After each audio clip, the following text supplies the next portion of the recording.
En el 2020 aprendimos que el amor y la solidaridad, esas son las fuerzas que nos mueven. En Coopmam somos parte de tus experiencias y sueños. El futuro es ahorra. Cooperativa Mamoncito, deposita tu confianza.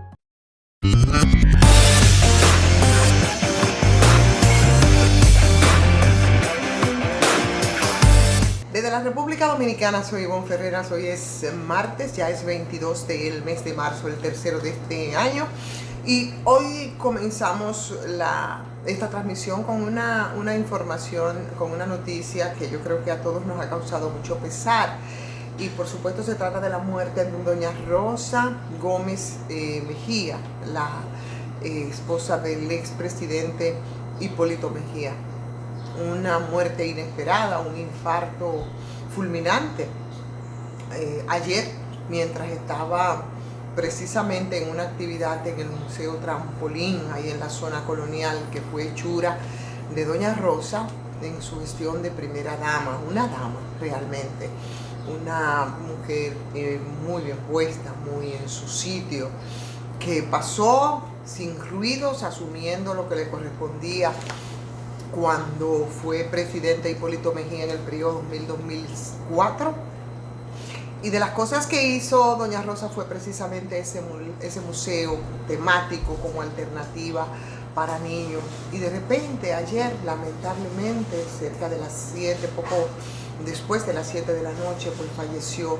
Y hoy, la verdad, todos absolutamente, yo no creo que haya una persona que no lamente, que no sienta la muerte de doña Rosa. Nosotros también de aquí queremos mandar nuestro abrazo, solidaridad a sus hijos, a su familia, a su esposo, el expresidente Hipólito Mejía, en momentos de muchas dificultades. Qué pena el fallecimiento de la ex primera dama, doña Rosa. Qué lástima que tengamos que dar esta información, pero bueno, así es la vida y la vida sigue, ¿no?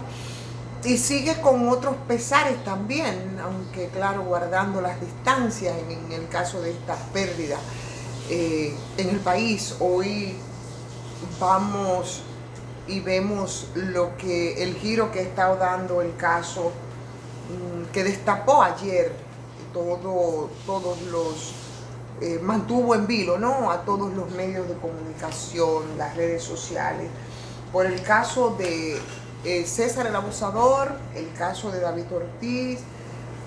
Hoy vemos una declaración del abusador a través de sus abogados que niega los hechos. Pero mucho más allá de esto, la verdad es que el Ministerio Público ha dicho que va a indagar sobre el nuevo escándalo en el caso del ex de Grandes Ligas, David Ortiz.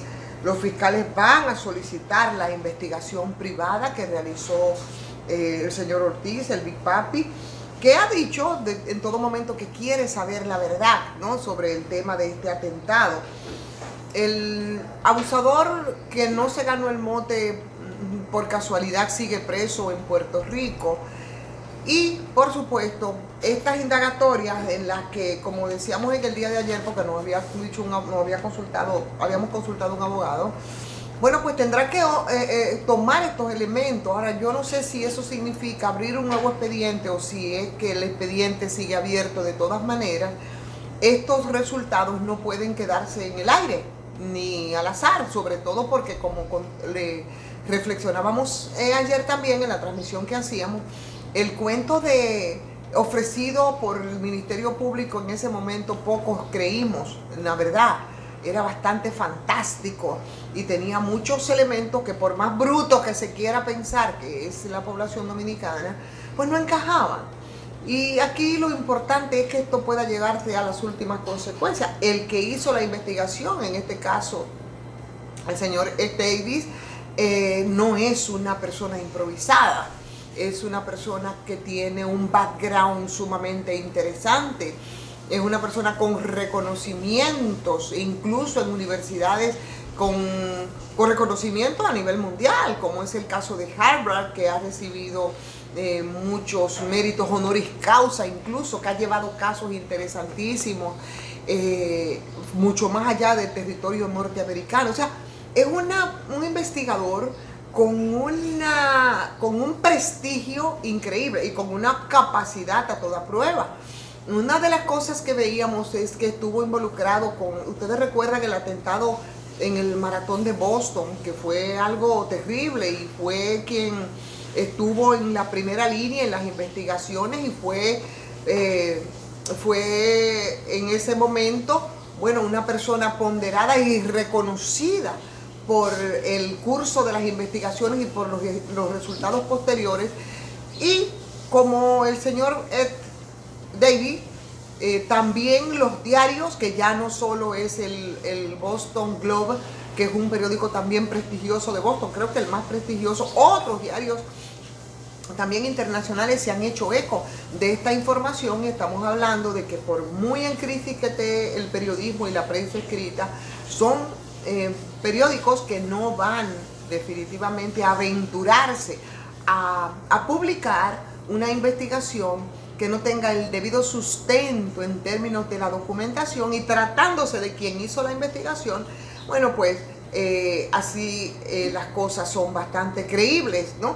Pero además, dígame usted, ¿qué podría ganar que no sea perder un prestigio que por muchos años tiene bien ganado este investigador privado de Estados Unidos, para aventurarse, como han dicho y como han salido al frente, en una pobre defensa, ¿no? Por ejemplo, gentes muy vinculadas al Partido de la Liberación Dominicana, de que sería parte interesada. Díganme ustedes, en un paísito como el nuestro, ¿cómo? ¿Por qué tendría que jugarse el prestigio esta persona con una investigación y con los resultados que ha arrojado, que dice que David Ortiz no fue enviado su atentado fue obra y responsabilidad de César el abusador?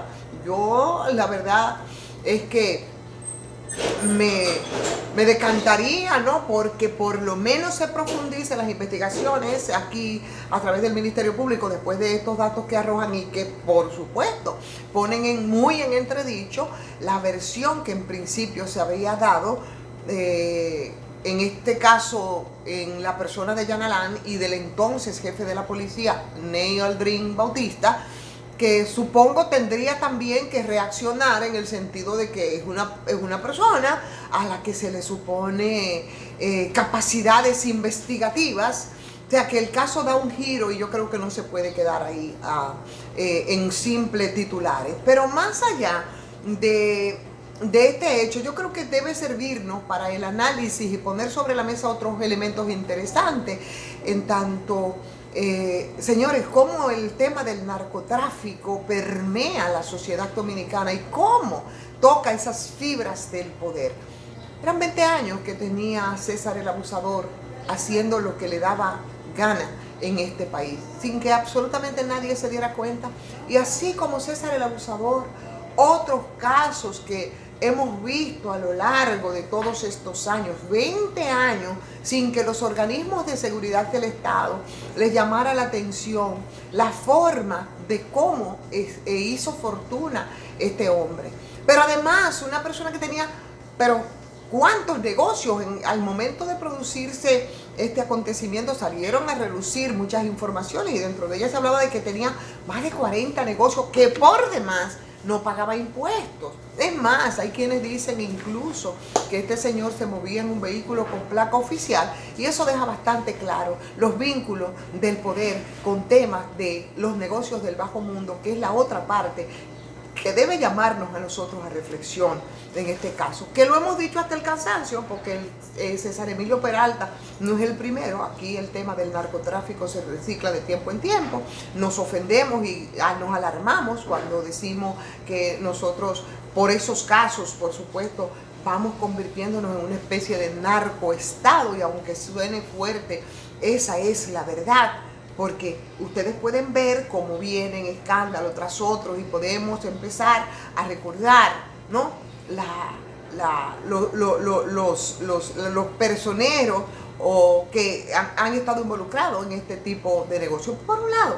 Y por el otro lado, señores, nuestra sociedad como tal está está mal. Mira, veíamos en el día de hoy la información, por ejemplo, de que allá en Perú, un expresidente que se llama Alberto Fujimori, que estaba preso porque hizo absolutamente de todo en ese país sudamericano, producto de la crisis de los partidos, producto de la fragilidad institucional, producto de esas crisis de alternativas y de liderazgo, y se coló de la mano del APRA, que es un partido tradicional peruano, en crisis, y terminó colándose una persona que hasta barras de oro del Banco Central estuvieron en juego en todo esto. O sea, corrupción, tortura, persecuciones, asesinatos, una cosa terrible lo que pasó en Perú de la mano de Alberto Fujimori, que por cierto ahora hay una sentencia del Tribunal Constitucional que parece que le va a poner en libertad. Pero lo que quiero decir, lo que quiero llamar la atención respecto a eso, señores, es que empecemos a mirarnos nosotros. Cuando vemos casos como el de César el Abusador, cuando vemos casos como el de las tarjetas Solidaridad, cuando vemos casos como el FM, de qué manera tan descarada, tan abierta, aquí se lava dinero adquirido por negocios ilícitos, Cuando vemos casos, por ejemplo, de los chiperos que hacían transacciones de noche, o en el mismo caso de las tarjetas, sin que llame la atención ni a la banca, ni a las autoridades, pero que cuando vemos casos como pronunciamientos como los del PLD, o como la que le aspira a ser candidata, que tú no lo tomas más que, en este caso, como un monumento al disparate, y me refiero al caso de Margarita. Pero esos son los que se nos están perfilando y vendiendo, señores, para dirigir los destinos de esta nación. O sea, esa beligerancia de Margarita ahora en este escenario es precisamente procurando un lugar para ser la candidata presidencial de un partido que durante 20 años gobernó este país, 16 de los cuales ella estuvo bastante bien posicionada en términos de poder, que terminó sacado a patadas por la gente. Entonces, seguimos nosotros corriendo riesgos cuando vemos casos como estos, cuando vemos cómo el narcotráfico sigue permeando la sociedad dominicana. Y cuando observamos, señores, que ciertamente, y es lo más grave en todo esto del caso del abusador, que no quiero quedarme como muchos en el morbo, de que si cuáles eran los conflictos que podía tener con César, que si era un lío de falda o de lo que fuere. No podemos quedar ahí. Lo que tenemos que quedarnos es en ver cómo gente como César Emilio Peralta aquí se codeaba, en estamentos de poder sin que nada pase. Lo mismo pasó con Figueroa Agosto, lo mismo pasó con Arturo del Tiempo.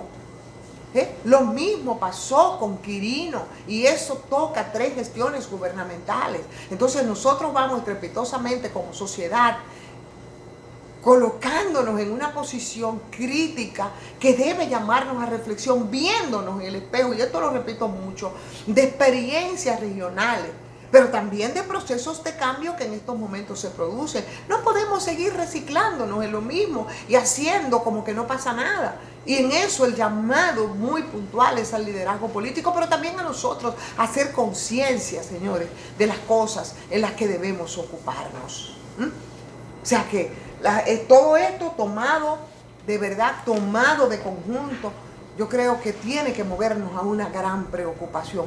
No estamos bien como sociedad. Y para colmo, vemos lo que pasa con la educación en nuestro país, ¿no? Que es un tema que siempre nos tiene que convocar y sobre el que siempre tenemos que reflexionar. Porque yo creo que ahí es donde radica absolutamente todo lo que ocurre en este país. Nos han robado la capacidad de pensar, y esa capacidad de pensar nos ha ido adocenando para que no nos demos cuenta que estamos como sociedad muy, pero que muy mal. Vamos a agradecer, señores, esta transmisión a la Cooperativa Mamoncito, donde usted deposita su confianza. Agradecer a Sardinas Dimar por el apoyo, pero agradecerles a ustedes también por el seguimiento que nos dan cada día. Pedirles que compartan esta transmisión, pedirles que si les gusta le den like, pedirles que opinen, que para nosotros es importante, y suscribirse, por supuesto, los que no lo han hecho también, a patreon.com. Soy Ivonne Carreras.